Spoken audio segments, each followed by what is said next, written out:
Yang Speaks is sponsored by ExpressVPN. Stand up for your digital rights. Visit expressvpn.com/yang.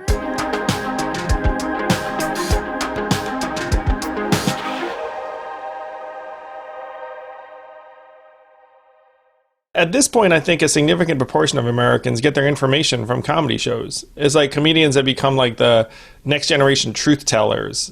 I think so, which is in a lot of ways unfortunate because it's not really the purpose of comedy. And the fact that we don't have enough trusted sources of information is what is hurting our democracy. And I think we feel it even in places that we do trust, that they hold back. And I've been on those news programs as a subject, and sometimes that like the questions get hashed out and vetted and pre-approved before you agree to show up. So there's that. Yes. You could be like, hey, look, don't ask me about X and Y. But number two, if your goal is to get out of that interview saying nothing, like, you can do it. You just don't answer the question. I do it in movie interviews. People ask something, and if I don't have an answer for it, I just say anything. And then they're basically out of time. Yeah, you can run out the clock on those interviews all the time. Yes.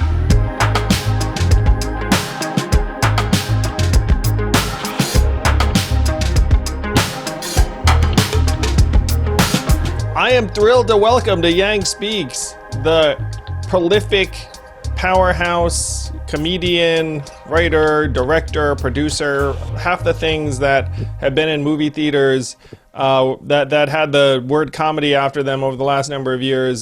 From this man, Judd Apatow. Judd, welcome to Yang Speaks. It's so good to see you. I'm happy to be here in this room. Look at this, the glamour. I saw The King of Staten Island, which was your latest work, and enjoyed it immensely. And I appreciated the fact that you made it available in June or in quarantine for video on demand, because I know there might have been some calculation on that. But it was heartfelt, it was funny, it was very, very human. Certainly for me, like, it was sort of a struggle. I think the description was something like, this is Pete Davidson's life if he hadn't discovered comedy, something along those lines. That, like, that's one way to look at it, yes.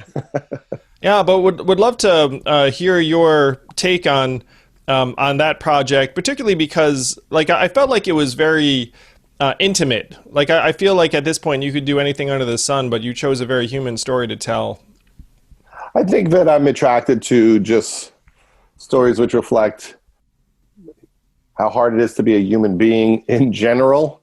So my instinct is always for the stories to not have a lot of fireworks, villains, science fiction. I love all those movies, but I definitely think days are hard to get through. I think that's what we're all realizing. Like, it's hard to just be a person and try to connect with people, to try to be mentally healthy, to try to achieve your goals and evolve. And so when someone has a good story about that tends to be what I want to talk about. And I'm sure it's just a projection of my own pain and suffering, of how I see, my emotional experience. Pete's been through more than most people, less than some, in terms of having a very unique life, a specific kind of pain around losing a parent during a national tragedy.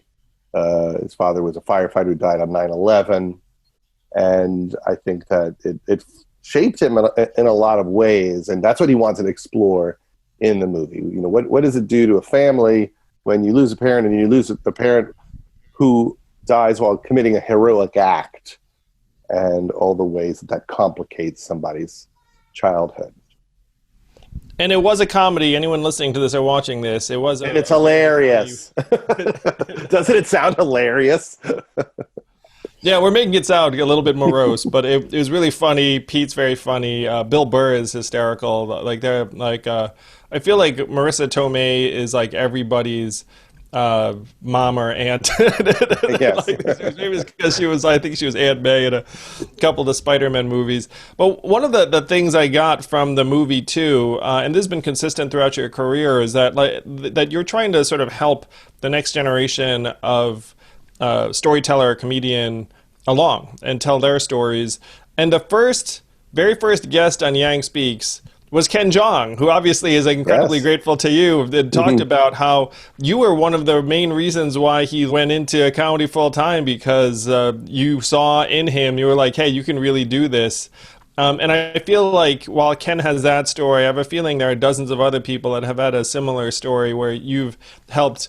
You go around like knighting people, and then after they've been knighted by you, then they go off to have these incredibly productive careers.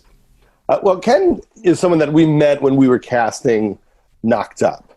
And, we had this very unique experience that we've talked about, which was we went to see a doctor when we were searching for somebody to be the OBGYN at our baby's birth. And we met a few people and we chose somebody. And that person on the night that our daughter was being born left town and didn't tell us and didn't set us up with a backup situation. No. They just went to a bar mitzvah up north and bailed on us. And when we called to say, what are we supposed to do? Try to, connect us with another doctor who we had never met. Yeah, that's not cool. And sometimes I think the universe does this to you on purpose, because we were obsessed with finding a doctor who would not bail on us. We talked about it all the time. We would like the doctor we see to deliver the baby. We don't want to meet someone and then have someone else in the office do it. Because it's incredibly intimate. Was this your first or second child? Or This was for our second child. And so that was very important. And we said, are you going to be there? Absolutely going to be there. And so when that happened, when my wife went into labor, we had to find a doctor. We literally didn't have a doctor. And we said, we don't want your backup. We were just very upset with the office and how it was handled. So we wound up calling a doctor that we did not ask to be the doctor. And so it was sort of like the runner-up in terms exactly. of it was the runner-up who must have felt rejected in some way. But like, congratulations, you won. I know we didn't choose you, but we desperately need your help right now. Meet us at the office right now. And it's also it's an all-night affair. So this doctor agrees to come, and is just really grumpy and unpleasant and borderline mean to us. And at the time, it was a nightmare. It really was a terrible moment. And, I think we've all had that with doctors, where some doctors are great and very in tune with you emotionally, and other doctors who might be great doctors, they're completely out of tune with you emotionally, and they don't almost understand your feelings. So this doctor was so rough on us, and he did say the line when I said, thank you for coming. He said, yeah, I was just sleeping. But at some point, I took him in the hallway to say, you need to be nicer. This is really too hard on us. And while I was saying it, my stomach gurgled like, and it was like I was going to just crap myself, in the middle of the hallway at the hospital. And the doctor heard it, and I saw in his eyes him realize in that moment, I'm being mean to these people. Like, this guy's cracking, and it's my fault. And he did try to make an adjustment from hearing my stomach make a sound. You were metabolically destroying. Exactly. I almost shit the hallway. Your patient's spouse. And so, as a writer, there's always a part of your brain that's thinking, this is terrible, but it's also hysterical. If we can get through this night in a healthy, normal way, if he can be nice to us, at some point, this is a funny story. And I think that's the great thing about being in comedy, is when things are terrible, they're not just terrible. They also might have some value. You were like, this terrible experience is somehow productive for my career. Exactly, and that's what happens. Like I threw out the first pitch at a Mets game. I was thinking about this because Fauci had a bad throw the other day, and I had a bad throw. But before I did the throw, I thought, Well, if it goes bad, at least it's a pretty funny story to tell people to have this humiliating first pitch experience. So when we were looking for someone to play that doctor, it was a hard thing to find. People who aren't doctors were not very good at getting across the energy of stressed out doctors. And Ken came in, and our casting director, Allison Jones, who's a genius, who did The Office and a zillion of our movies, she said, he's fantastic. He's exactly right. And he came in and he just captured that quality. And he found a way to make it really funny too, where you believed he was a real doctor, because he is, but he knew how doctors are badly behaved around patients. But the thing that we did that was really funny is we kept shooting extras for our DVD. And so whenever we would shoot a scene, we would say, let's just shoot a funny sketch while we're here. And a lot of times we would shoot it on film. We would just roll the cameras and do something weird for the DVD. And we just asked him to come in and be really vicious to Katherine Heigl, who was in character. So she's in bed, pregnant, and we just had Ken scream at her like a doctor who had, lost his mind. And he did this 8-minute rant yelling at her. And it's on the DVD. It was so funny that we thought, oh, this guy is ridiculously talented and hilarious. It was all an improv. And he worked on other projects with us. And I'm so happy that his career has gone well, because he's like, I think I'm going to stop being a doctor. And I'm like, are you sure, Ken? I mean, that's kind of a big decision. I bet you. In his story, it's more like, I believe in you, Ken. And then you're like, are you sure you want to do this? I believe in you too, but it's a pretty big commitment. You never want anybody to quit their vocation.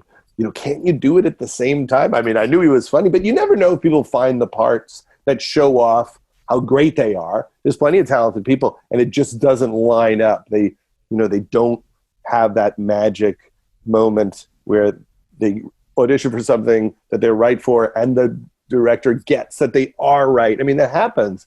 I knew I would want to work with him. So I'm so happy that he's turned it into this gigantic career. And he's the nicest man. So yeah, he's a really good guy.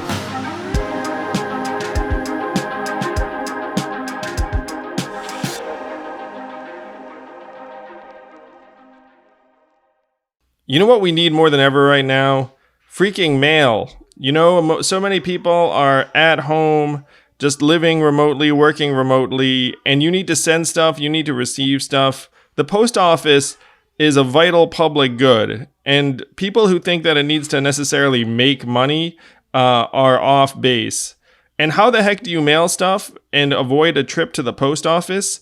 Stamps.com is what we used on the campaign trail, and it's tremendous. You get like a digital post office on your computer, the comfort of your own home or office. You can print postage. You can make it happen straight from the computer. You save time and money.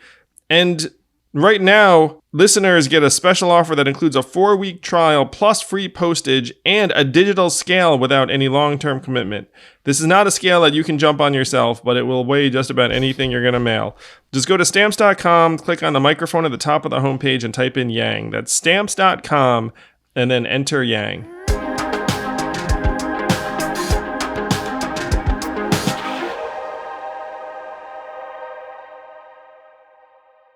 I'd love to dig into what you just said about how there are a lot of talented people, but then circumstances have to break right. They need the right role. They need someone to see that they're the right fit. I mean, because you grounded out. Your first love was stand-up comedy, and you grounded out in the grimiest of ways. Where I think you started out as literally like a dishwasher or busboy at a comedy club in New York, and. You're like the alpha comedy nerd now, but I know like the beginnings of like that arc where you're just like hanging out in clubs with folks. It's there are like a lot of people who come and go, and then some obviously become huge stars, like some of the people that you've been continuing to work with. But then there are a lot of talented people that disappeared in terms of public consciousness because. Of any of a number of reasons. And one thing that I'm always fascinated with is like how much of any system, so let's say the entertainment industry, it is like what you'd call quote unquote like a meritocracy, where if someone's like really talented, like they're going to wind up having like a certain degree of success if they have the right qualities, and how much of it is circumstance, find the right people, find the right partners. If you don't have the right like co-writer or the right casting director, like are there like a multitude of really, really talented people that you came up with or saw, but then they didn't have the same level of success as you might have projected, 15, 20 years ago? A lot of it depends on the definition of success. For some people, it's just, can I not get a real job? Can I be a comedian? Can I, pay my bills doing the thing that makes me happy? For a lot of people, that is the success of it, which it's is like doing the work is itself a victory, like in a lot of these fields. I mean, in stand-up comedy, if you can make your living traveling around the country and doing stand-up and you can avoid a type of job you don't want to do, for a lot of people, that is enough. And for some people, they want to write and direct movies and be actors or actresses, and they want a much larger scale success. And different people chase different things. There's always been people in comedy that comedy people think, oh, that's the best person. But for whatever reason, maybe they're not commercial. Maybe for some reason they're not palatable to the masses. But it might be the comedian that everyone runs in to watch, that the comedians run in to watch because they're better than everyone else. But maybe it's edgier, or maybe it's stranger than what would be a mainstream successful act. The comedian's comedian. Are there like a few comedians out there that you're like, ooh, we all love this person? Yes, and there are those people that are clearly funnier than everybody else, and maybe they don't want to be a star. Maybe they love, the size of their career. There's not that many people who, are the best of all time and the world rejects them. I mean, it usually, if you really are that special person, if you're Dave Chappelle or if you're Amy Schumer, it's going to happen for you. It's usually pretty clear who is a cut above. Just like in sports, it's just going to happen. But there are also people that don't work well with others. They're like really talented, but they don't like to collaborate. Or maybe the reason why they're so great is because they're rebellious and they have an oppositional stance and they can't fit into the system to make movies or have a TV show because they don't know how to work it.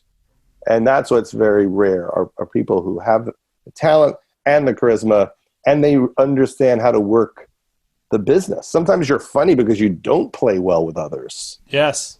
And you can't figure it out. And I know for the first 10 years of my career, I was very argumentative, and I didn't know how to take notes, and I didn't know how to collaborate in a healthy way.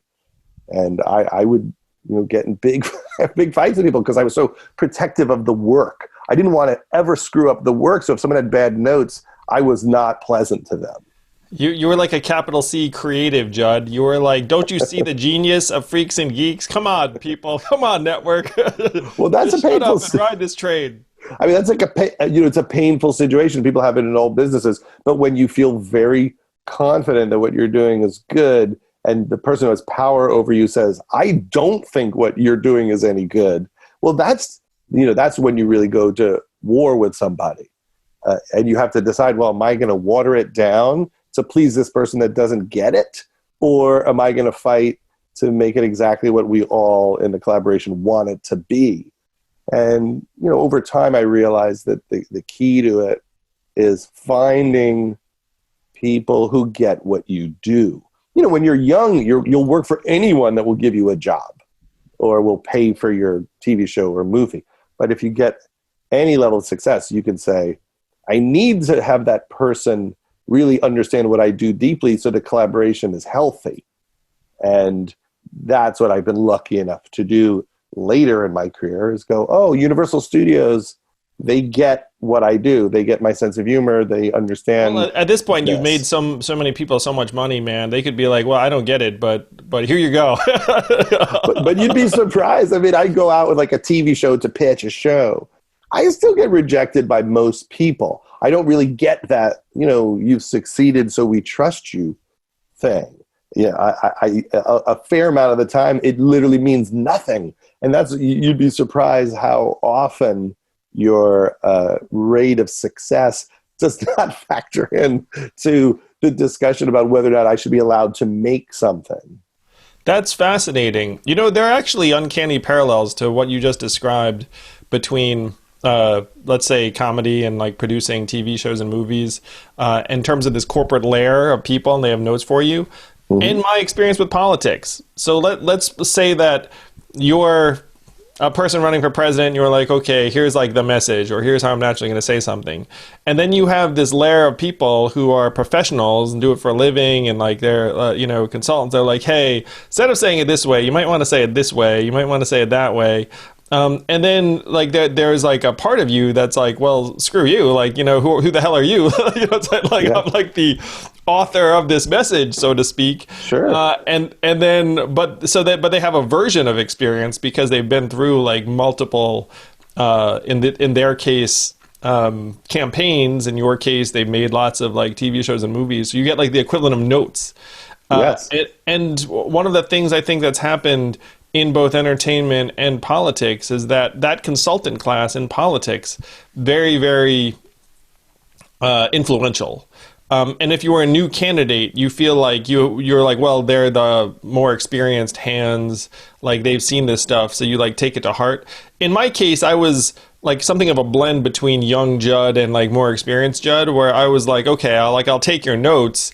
But if I disagree with it, I'm going to ignore it. And in part because with my campaign, we reached a certain level of critical mass without any consultants. And then as soon as there was money involved and the consultants showed up, yeah. You're like, then you had to think about it too much. Right. Yeah, but it is funny. It's like there's almost like this corporate layer, like sanding down certainly our political messaging, because I've seen it happen to other candidates where like the consultant class shows up and then all of a sudden like you see them communicating in a certain way. Well, you can lose a sense of who you are, and that I think is very similar. I remember one of the first things I did is I created a sketch show with Ben Stiller. The Ben Stiller Show, which was on Fox in 1992. And we shot the pilot, and I gave the pilot to two friends to get notes. One was Gary Shandling and one was Albert Brooks. And then I did long calls with each one about which sketches they liked. There were 7 sketches on the pilot, and which ones they liked less. It was the exact opposite. They both chose different sketches. Now, if I took notes from either of them, we might have changed the pilot based on their preferences. Oh, that's a better sketch. Maybe that should be the first sketch. But it was all the opposite. They just liked completely different things on the pilot. And it was a giant lesson for me, because if I gave it to just one of them, I might have just taken all the notes. But I realized that I could have 2 people that I look up to that I think are at the very height of what they do, that they both have completely different opinions, and they both can be right in a way. Who's to say how you interpret that? So what does that mean? Well, that means that we have to go with our gut about it, that we're not going to get those clear answers, and you can get thrown off of your vision. Like on Freaks and Geeks, the note to Paul Feig and I was, these kids need more victories. And our feeling was, this show is about the fact that they don't have victories most of the time, that it's about friendship, it's about their struggles to figure out who they are through this process of high school, which is really hard on them. But if I took the note and gave them more victories, maybe the show would have gotten picked up, and then maybe the second season would have been terrible, and maybe we would have just lost our way. And I think a politician can do that as well. And we see it in history where we go, was Clinton tough on crime because it's a great way to run for office? It's a great way to get supporters. Were they against, gays in the military? Because at that time, he with Don't Ask, Don't Tell, that was a political way of not offending people he wanted to vote for him. How many times did the consulting class make him change his own views, what he believes? I'm not sure what he believes. I'm just saying we feel that all the time. You know, I remember someone was saying the only reason why Trump said build the wall was because they wanted him to talk about immigration a lot, and he would forget. He wouldn't mention immigration sometimes. And they came up with this concept of saying build the wall and having the crowd chant it. It was only created to make him remember to talk about immigration. It wasn't like the people who thought of it said, we want him to actually build a wall. It was just like a speech device. This is a way we're going to make sure he can remember this talking point, and especially if people then start chanting it. That sounds very true to life, for given what we know about Trump and the way his mind works.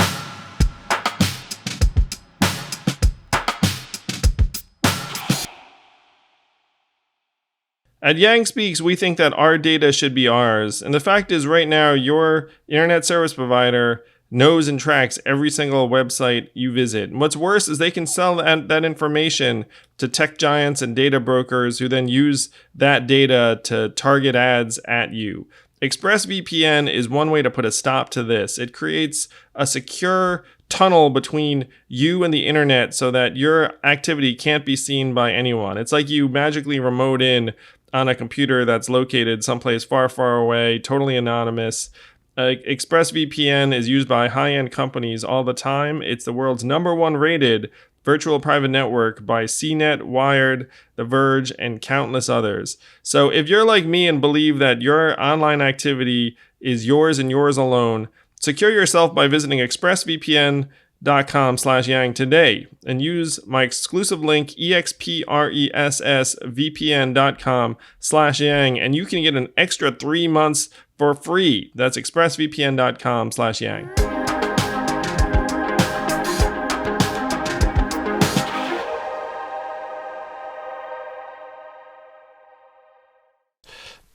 No, and we're going to get into politics in a bit, because I know you've been very, very active and passionate on many levels. You clearly care deeply about live comedy. I mean, it's something where you yourself just went back to perform, even though at that point, you didn't necessarily need to put yourself to the test in that way. I was talking to Michelle Wolf on the podcast a number of weeks ago, and we were talking about what the heck live comedy looks like in time of COVID right now. And Michelle right now is performing, not right now as we're talking, but right now is performing at a cornfield in Ohio. Yeah. Because she's, it's open air, so it's very, very safe. And I was joking with someone that cornfield in Ohio is now like the live comedy capital of the That's right. of the country, because it's her and Dave Chappelle. And I think Michael Che has been out there. And so if you happen to live in that part of Ohio, you go. But it does strike me that if you were to make a short list of things that are going to be the most jeopardized by this climate, live comedy would have to be toward the top of the list, because it's such an interactive medium. It's like you can't really figure out what's going on without some kind of crowd feedback, and crowds are at this point inadvisable, especially indoor crowds. I mean, it's one reason why they're doing this outdoors in a cornfield. I think that it's a real tragedy for us in stand-up comedy. We feel so bad for all the club owners, all the employees at all these clubs, hundreds of clubs and venues, and there's so many comedians that work very hard. I mean, we know the mega famous people, but there's also hundreds or 1,000 other just hardworking, really nice, funny people who spend their entire lives trying to make people happy, trying to make people laugh, and it's a hard life. You really travel a ton, very hard. And you're up late at night, and you're constantly trying to revise your act to make it stronger, to try to get ahead. If you have a family, it can be very, very challenging to be around, because it is a life of traveling. And that whole world has disappeared for the most part. I know there are some places in certain parts of the country that have found a way to put on shows with limited crowds.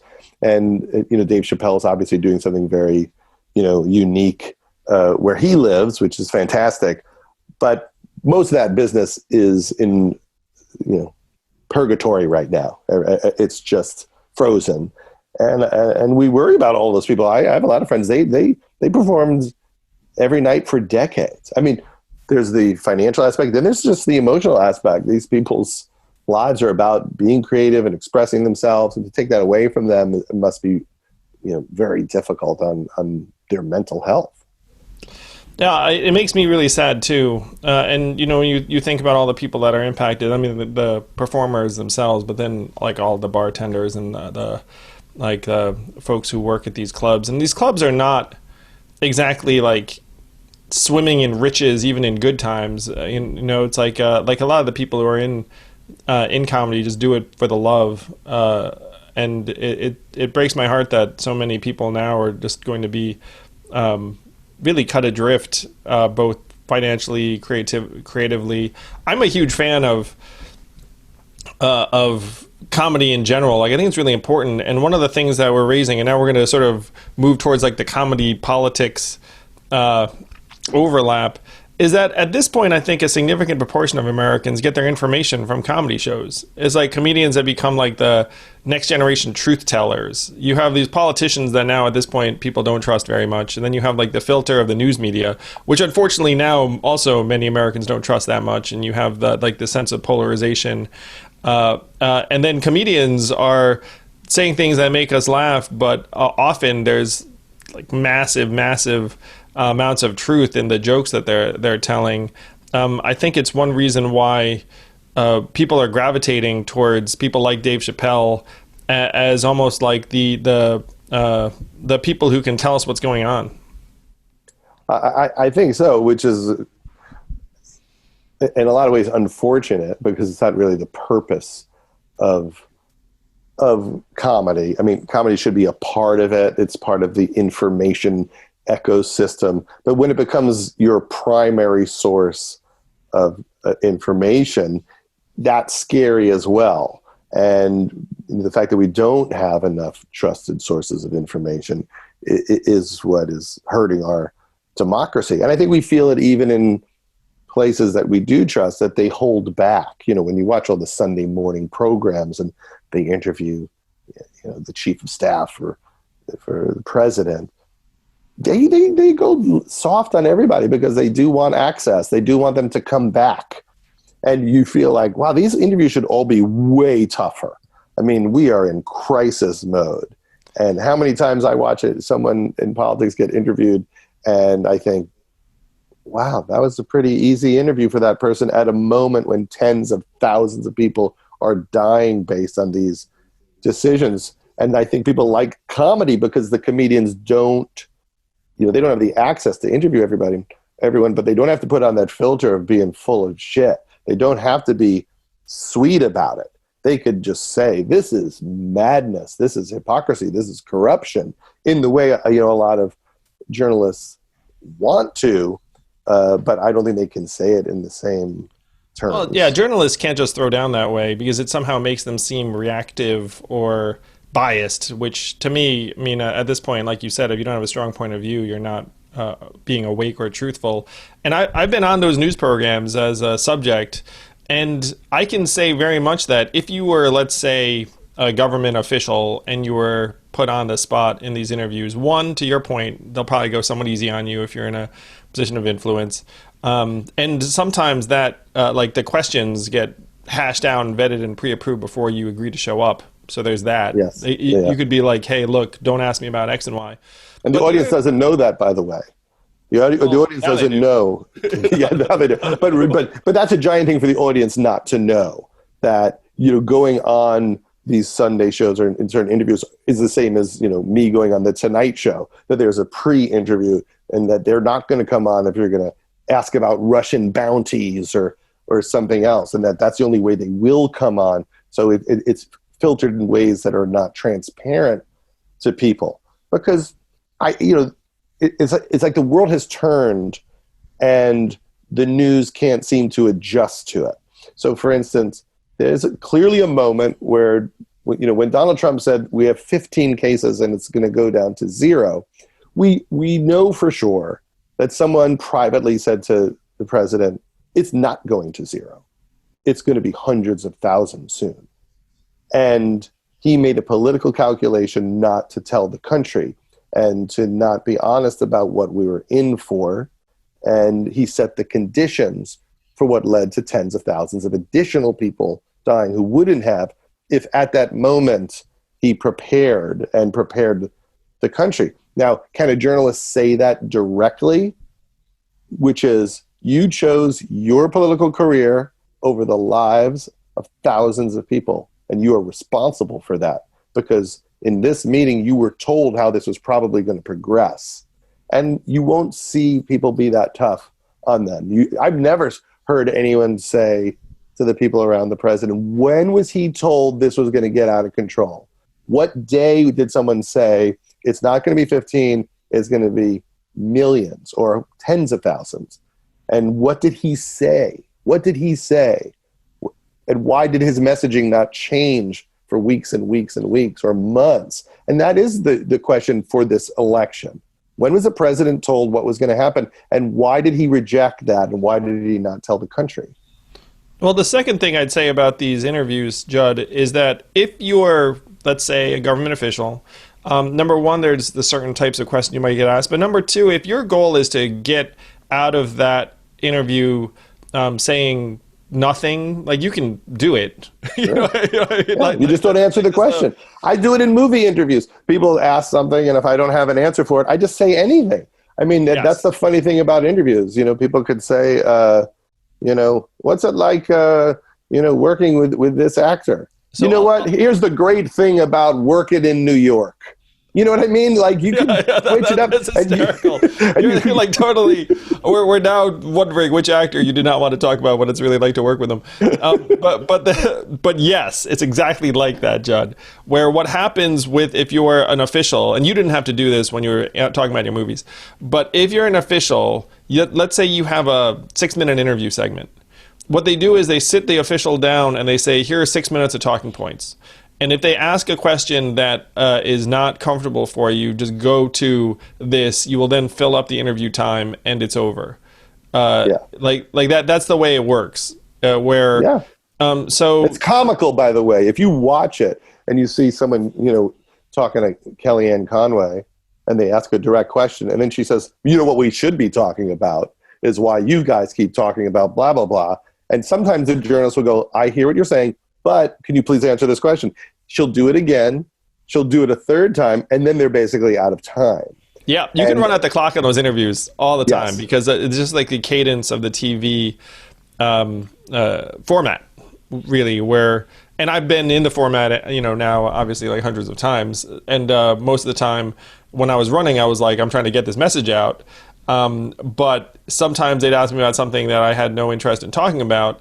My propensity is just to answer the question. You ask me a question, I'll probably try to answer it. but there were some times when it was like, something like along the lines of what you were saying. It's like you asked about like an actor working with him, and you're like, I'd rather not talk about this. I'll go someplace else.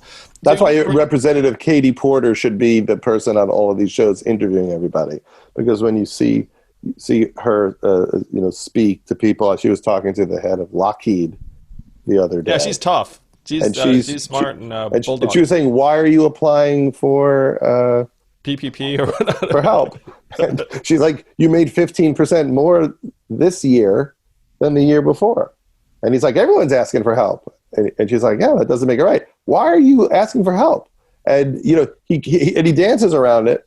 But she just keeps doing it, and I think a lot of our Congress people have found a way to prepare for those moments in a much tougher way than we've ever seen before, and we need to see more of that. I mean, that Chris Wallace interview the other day with Donald Trump was fascinating, because he went harder than we've seen most people go to say, no, that's not true what you're saying.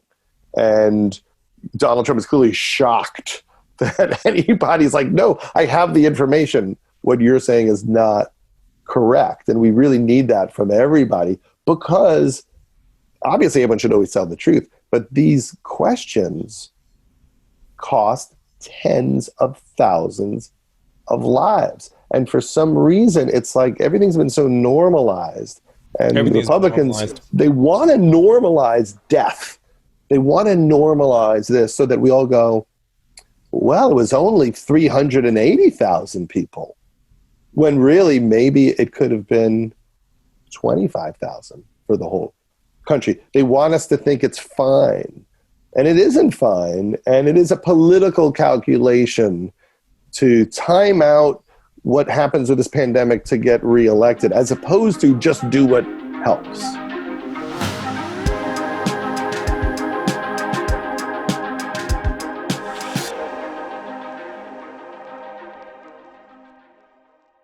Here at Yang Speaks, we are big believers in taking care of ourselves and also taking care of your mental health. Now, sometimes taking care of your mental health is not possible, in the sense that you can't just figure it out for yourself without some help. And if you want some help, there's help available at BetterHelp, which is a digital counseling service. It's like 21st century therapy. You connect from the comfort of your own home, can start communicating in under 24 hours, and you get professional counseling at your fingertips. Totally confidential. You can unload and unlock some of the things that are weighing you down. The fact is, right now, we're all struggling. This is a mental health crisis and catastrophe. But one way you can make it through is to actually get help. And the way to get better help is just to go to betterhelp.com/yang. You'll get 10% off your first month. Over 1 million people have already started taking charge of their mental health with BetterHelp. Again, that's BetterHelp, HELP.com/yang. And I will say that help can be a variety of things, whether that's depression or stress, anxiety, but also relationships, sleeping, trauma. You're just angry. I'm angry all the time in quarantine. Family conflicts, grief, self-esteem. Literally, it runs the gamut here at BetterHelp. So it's betterhelp.com. That's HELP, betterhelp.com/yang.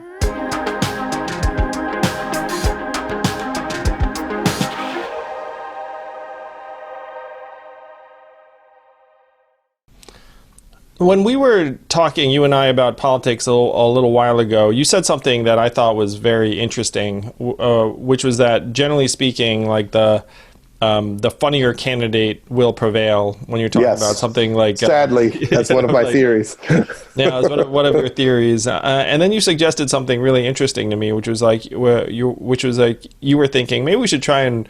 now, the dynamic of this particular election is now completely changed. Like, in my opinion, Joe, is heavily favored in the polls now, and we're in the midst of a crisis. And so, like, the humor test, like, at this point, everyone's like, screw that. Like, I'd rather just, like, a return to sanity. But there was a suggestion you had that I thought was really interesting. You were like, maybe we should get some comedy writers together to, like, write some good scripts or lines for... whoever the Democratic nominee, may end up being. And I mean, obviously, we're in a different moment now. But I thought that there was something really powerful to, like, your general thinking on it, which is that at this point, politicians are communicators, and there's, like, certain language they use to communicate. That is hitting with certain groups of Americans, like maybe less so for others. But I was part of these debates, Judd, and it was clear to me that some of the candidates definitely had jokes that they'd rehearsed. They certainly had stuff that they'd, like, practiced. Sure. And we do have these debates upcoming between Joe and Donald Trump that may be one of the only set of events that could potentially even change the dynamic of the race meaningfully. I think that, in America, unfortunately, so much of it is entertainment, and people are taken in by charisma, sense of humor, attractiveness, and a lot of the presidents from the past that maybe had, were not appealing to look at or listen to, but who happened to be brilliant. Maybe some of those people would not be elected today. There are a lot of people who are incredible at their jobs who are really not pleasant to talk to or look at. They're not funny, but maybe they're just amazing at making the correct choices or thoughtful, difficult choices.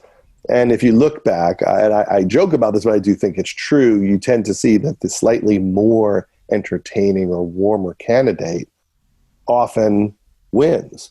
I mean, when Al Gore lost, I remember being pretty shocked because when you watch the debates, George Bush was terrible in those debates, but he did have a certain charm about him. And the country was doing great at that moment. The economy was very strong. Have a beer with competition. I remember that. And it was almost like the country had, a Clinton fatigue, a scandal fatigue, and they weren't factoring in the fact that the country was operating in for our country pretty well. The economy was doing very well. It wasn't the moment to toss out the Democrats. Prosperity, yeah. But a bored country is seeking entertainment and a friend, and I think that has happened many times in our history where we're attracted to that. And I think you might say the same thing about Donald Trump, where he's more of an aggressive insult comic, and people didn't pay attention to the fact that he had ripped off a lot of students, that he didn't pay his bills, that he was awful to women. There were so many very clear signals to us that he was corrupt and not empathetic and a dangerous person. But people bought into, his bravado, his entertainment factor, and he had no record. So it was easy for him to say Hillary Clinton is corrupt because he hadn't held any elective office. He didn't have to come through on any of his promises. I think if you look at what happened, he really didn't accomplish any of the things that he was talking about.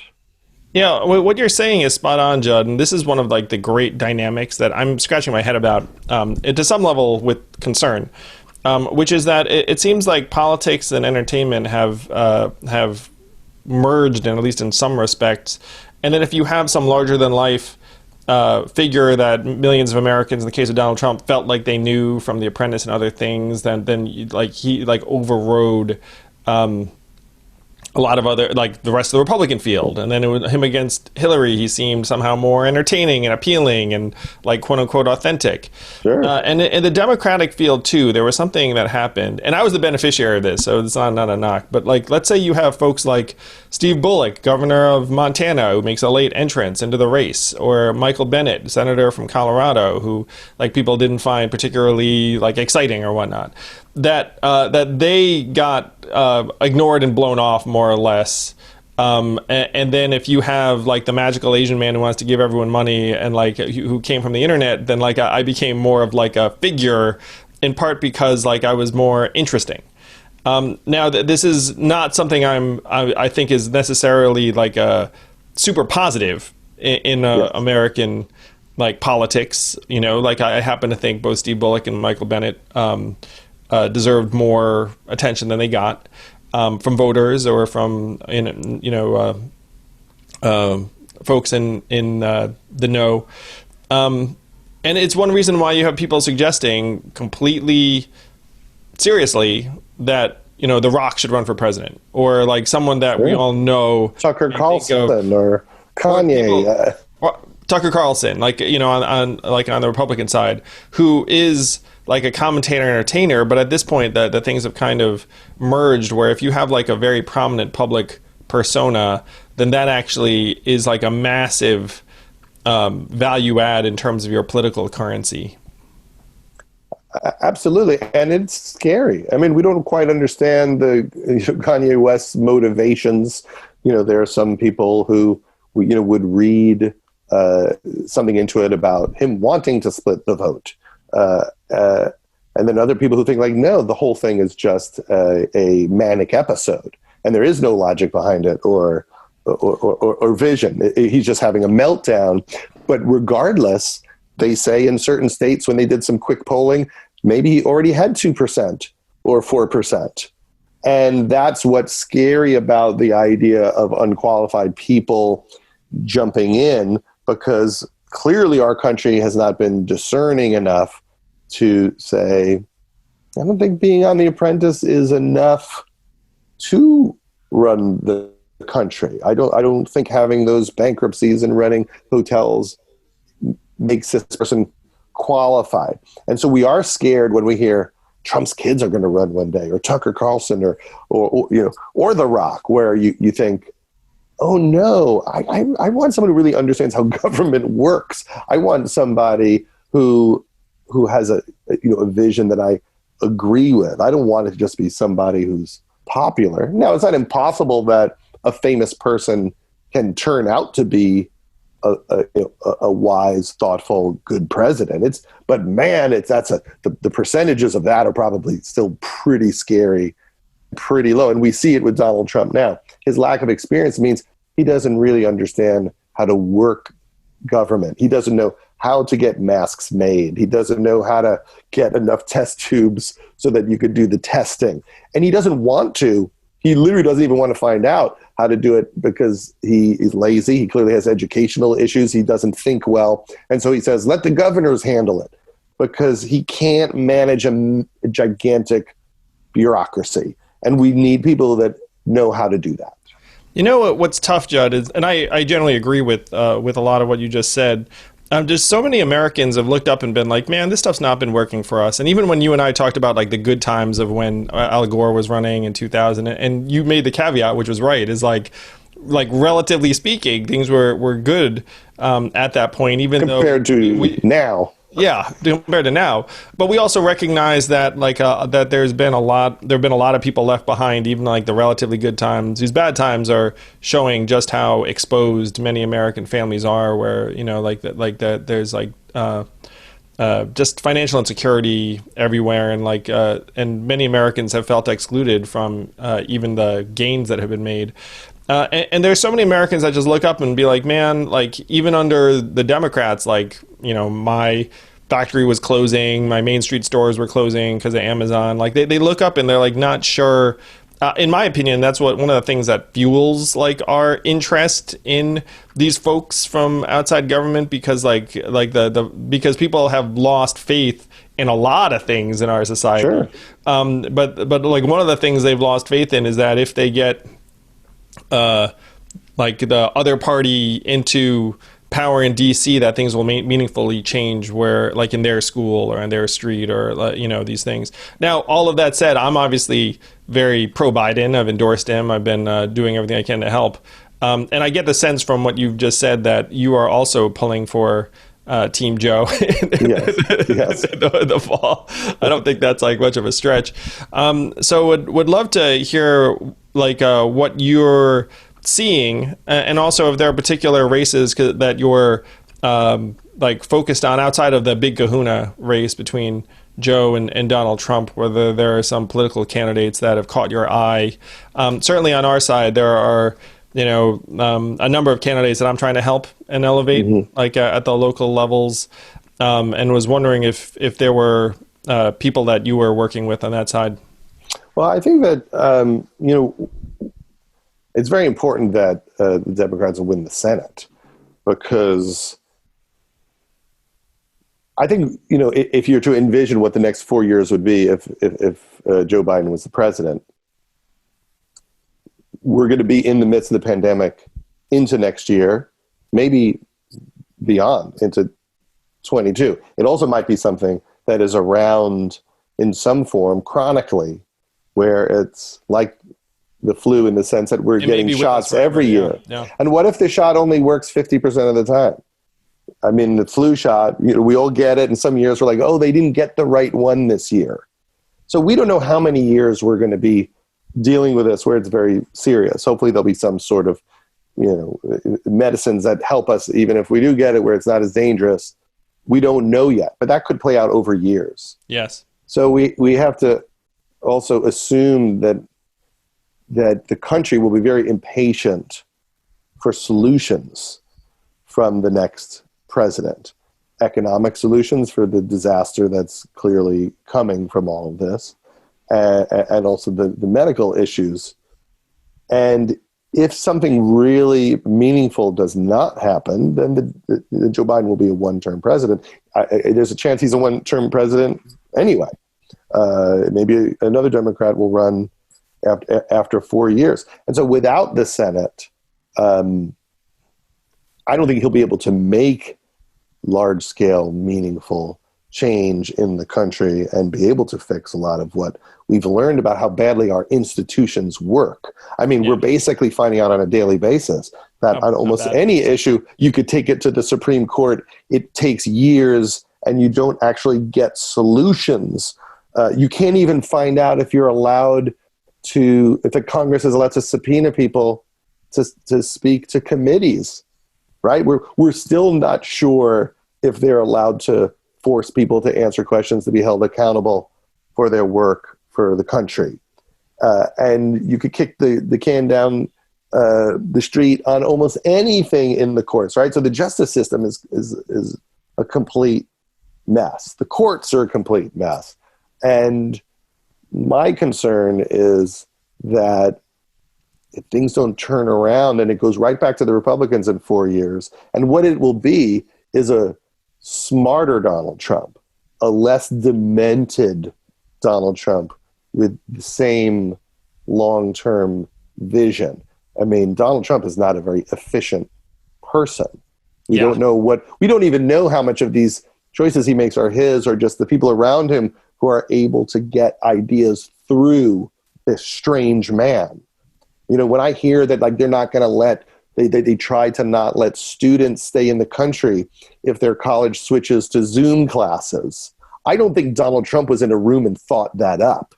You know, that is the thing that many people are concerned about, Judd, is like, imagine competent and malevolent, as opposed to, and Tom Cotton, there's all these people that are truly dangerous, that it could swing back to them very quickly if the country's still struggling in a few years. And you know what? The country will be struggling. And so what can a president who controls the Congress and the Senate do in terms of health care, in terms of larger changes?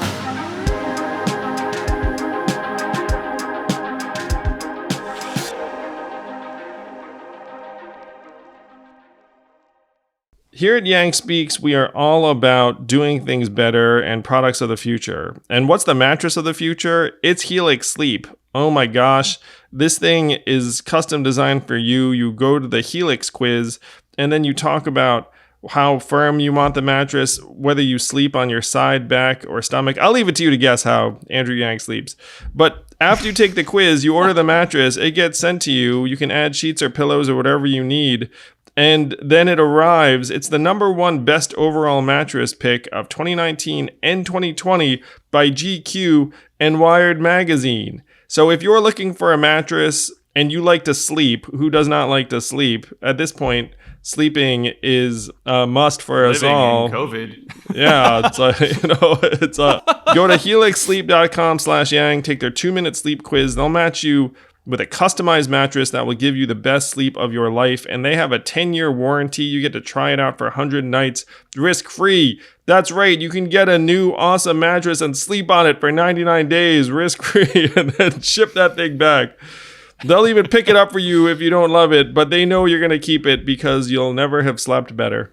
Andrew, you have answered this question. Do you think you can sleep anywhere? I feel like I've seen you sleep in very uncomfortable positions on the Iowa bus or in your Subaru or in various campaign vehicles. Usually, I can sleep anywhere. That's true. Yeah. But I still like a good mattress. I mean. I don't want to wake up with a crick in the neck. So Helix is important. I just got mine. It's super comfortable. It's nice. They also ship it right to your door. It's in this relatively heavy but compact package, so you it's can the size of a thimble. It's like a freaking cartoon. No, I'm kidding.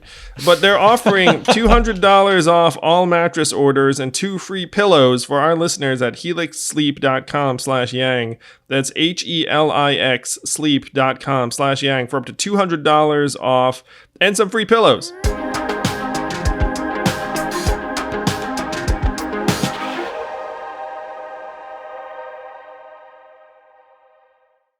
I thought you had one of the best tweets I've ever seen.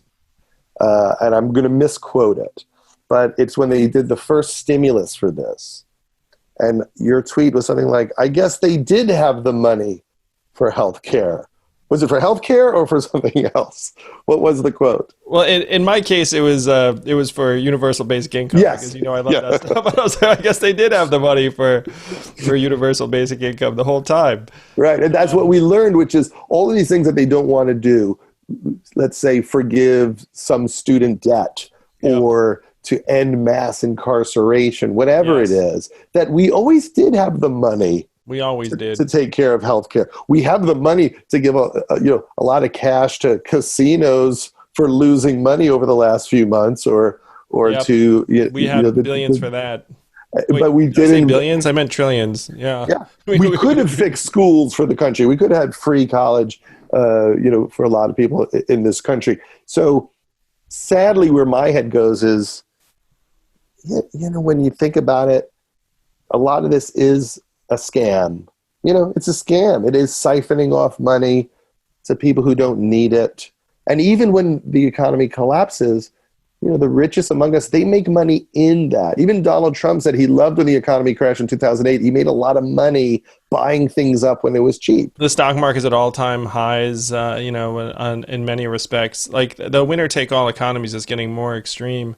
But you're 100% right, Judd, that the work has to kick into high gear as soon as the new president's in place in 2021, and we don't have that much time. Like, we have to go huge and big to try to rejuvenate and revitalize hundreds of thousands of communities around the country, because if we fail in this, and it's one reason why you do need a somewhat unified legislative branch, like you hope the Democrats and have enough of a critical mass to get some real work done, get some real bills passed. But we have to do the work over the next number of years, or else this wave does come crashing back the other way. It's like, in a way, like, I feel like Americans, Donald Trump was like a giant FU to the system, just like, screw it, like, get the narcissist reality TV star in there, drain the swamp. I believe that Joe will win, and then we'll have a chance to do the work.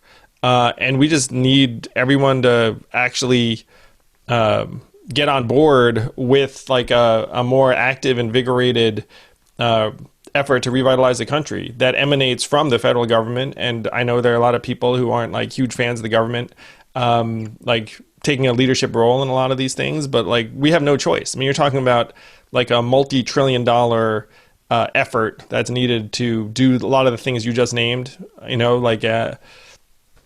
overhaul our totally immoral system of incarceration, invest in infrastructure and renewable energy, new schools, like you name it. Like, we should be doing it, because we're short millions and millions of jobs. And the folks who are in their houses right now figuring out how they're going to make ends meet, like it's heartbreaking. Like we just failed. I mean, like, our government has been out of touch with the people for so long, and I think that's one reason why someone like Trump won, and now we have to come back from it. Absolutely, and I think that on some level, after Obama, there were a lot of people who said, "Well, you were in for 8 years. It didn't touch me. It didn't get to me." And obviously, that administration would say, we didn't control. There was Mitch McConnell saying, "Hey, let's like obstruct everything in sight." And so they obstructed everything. And so, one point of view is that they accomplished an enormous amount for having that type of obstruction. But it is up to the country to give the president the power by controlling the Senate and the Congress. I mean, if you want anything to happen, you have to control both to have, a real sea change with the environment. I mean, here's the scariest part of the pandemic. What we're learning is that a certain percentage of the country is kind of crazy. Like, they won't wear masks. They're not long-term thinkers. To solve the climate issue, I mean, if you can't get someone to wear a mask, how are you going to get somebody to have solar panels? How are you going to have somebody to make a choice to switch what kind of car they drive? I mean, it requires hundreds of sacrifices for everybody to save the planet. And as a country, we're not long-term thinkers. People seem to feel like, I want to be as happy as I can be today. I don't want anything to inconvenience me, and I will fight you to the death for that. But if as a country and as a world, we're not in it together, if we're not all making sacrifices, if we're not all trying to lift each other up, we definitely will not survive. I mean, when you look at the world and, you know, how they have reduced their COVID cases, and you look at our country where everyone feels like they deserve everything all the time, and we can't do it. Even today, we can't do it. Yes.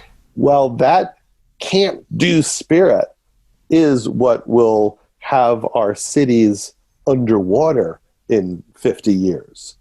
And that's the saddest part. I mean, Donald Trump clearly didn't ask anything of the country. He could have gotten on TV and said, as of today, here's what I know. Every one of you, I don't care if you're in the middle of the woods and no one's around, wear a mask, and we're going to be out of this, and we're going to save a lot of lives, and we're going to get back to work. And he won't say it, and he encourages a certain kind of defiant independence, which will prevent us from solving COVID. It'll prevent us from solving the next pandemic, which we also think is coming. Is coming, yes. And prevent us from solving the climate crisis, which we're in the center of right now. No one wants to talk about it. Well, I think it's one reason why you and yours are so important, Judd, is because you're one of the preeminent storytellers of this time.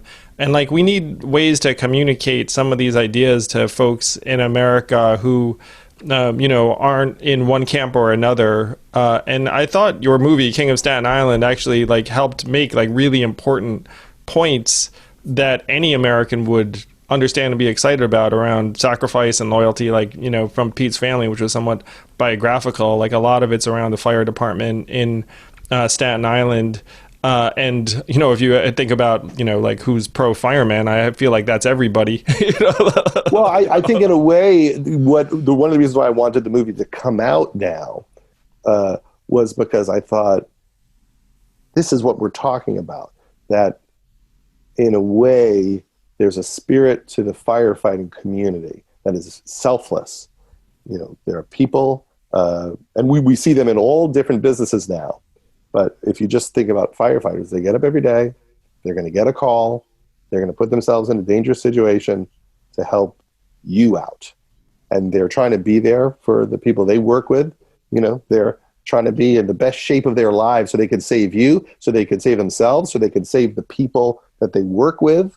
And it's all about service, right?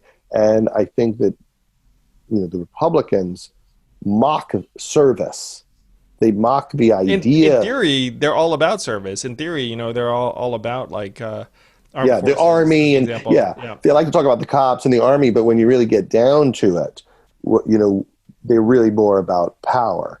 They're not about firefighters, because firefighters are saying your life is important and I'm going to spend my life trying to make your life better. And in a way, that's what every citizen in the country. We're all firefighters now, at least we are, because the country's on fire.